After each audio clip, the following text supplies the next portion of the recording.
покосих всичко, направих. Полях, покосих. Браво! Кой тук? Как сме, бе? Как сме? БНТ 1! БНТ 2! БНТ Свят! БНТ HD! БНТ за всички българи по всички страни! Братче, като каза българи по всички страни, юнаци, ти знаеш ли какъв светъл български празник е утре, а? Утре е деня на българската базука. 24 май. Честито! Ама каква базука? Какви глупости говориш, бе? Ами българската базука, бе!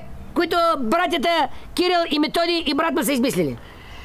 Братята Кирил, Константин Кирил Философ и брат му Свети Методий са измислили българската азбука. Азбука, не базука. Аз се обърках.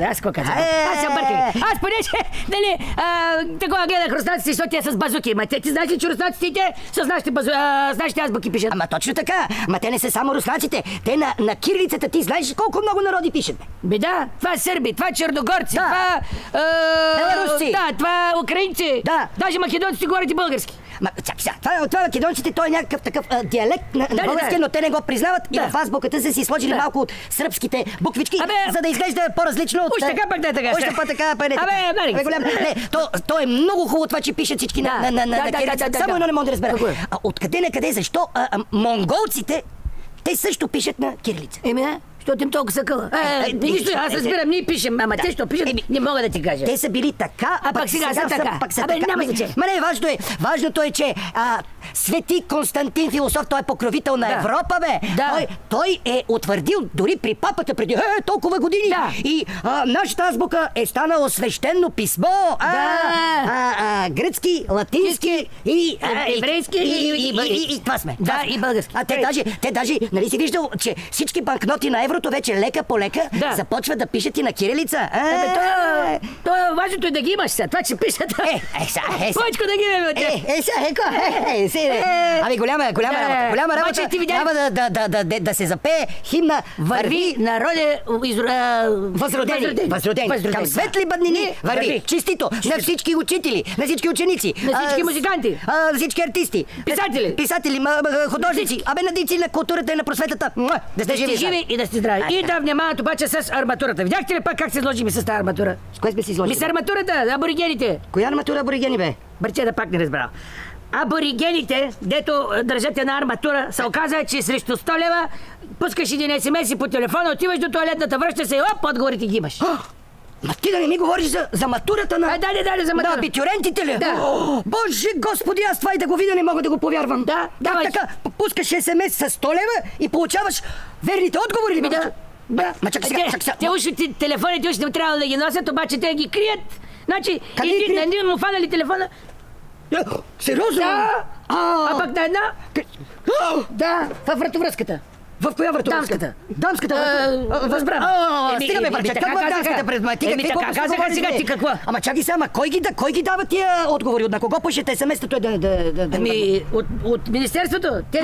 От Министерството? Те каткатаджиите малко. Те станаха каткатаджиите. Който такова... Значи какво? Това са ви въпросите, дай 100 лева, ще ти дам отговорите. Бе, то голяма работа, бе. И за тези аборигените трябва много да внимават. Абитурентите. Ма те малката аборигени, като почнат 1, 2, 3, 12, 15, броят по коли скачат, трябва да внимавате много.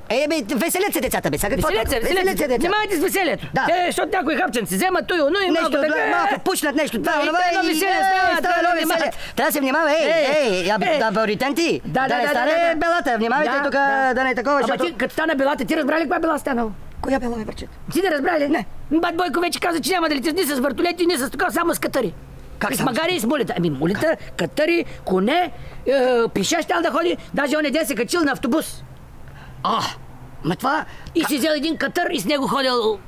Как катър? Чакай сега, нещо не си разбрал. Чакай сега. Той каза, че защо да се бави 10 часа ли да пътува до там, като трябва да лети до Катар. До Катар. Пак ли? До Катар. Как пак ли?